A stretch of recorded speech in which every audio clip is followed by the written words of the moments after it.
По објавениот прилог на телевизија Кочани за Бабадана од Оризари, незиниот внук и незината снаа, денеска делегација од општина Кочани и директорката на Центарот за социјални работи го посетија ова семејство.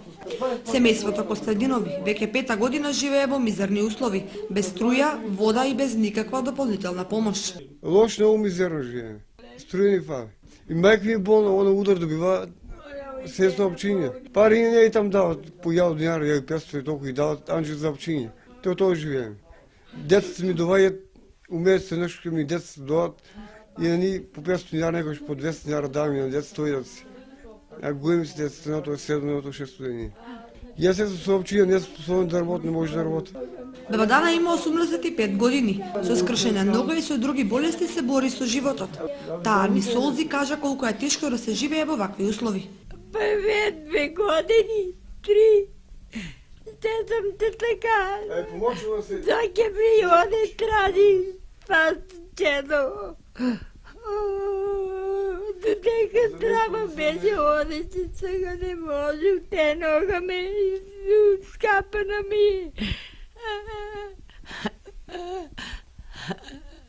Од Центарот за социјални работи изјавија дека се подготвени да им ја дадат потребната помош за да им ги подобрат условите за живот.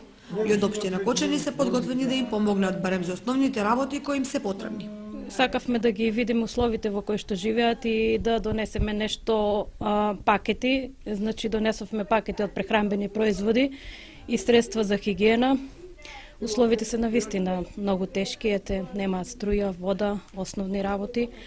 Па овде сме и да поразговараме со нив, меѓу другото да и кажеме и што друго помош може да користат од општина Кочани. Гледаме дека имаат потреба од лекови, потреба од патување надвор од градот заради лекување, значи ќе објасниме дека тие видови помош може да ја користат од општина Кочани и ете ја користиме приликата и да упатиме апел до бизнис секторот, до секој хуман човек што сака да помогне и може да помогне. Навистина ова семејство има потреба од помош и доколку се може и ние како општина нормално ќе помогнеме со се што не е на располагање. Со овој прилог апелираме до сите граѓани на општина Кочани, бизнисмени и секој кој може да помогне, да се јави во просториите на телевизија Кочани и сите заедно да помогнеме на ова социјално и здравствено загрозено семејство од Оризари.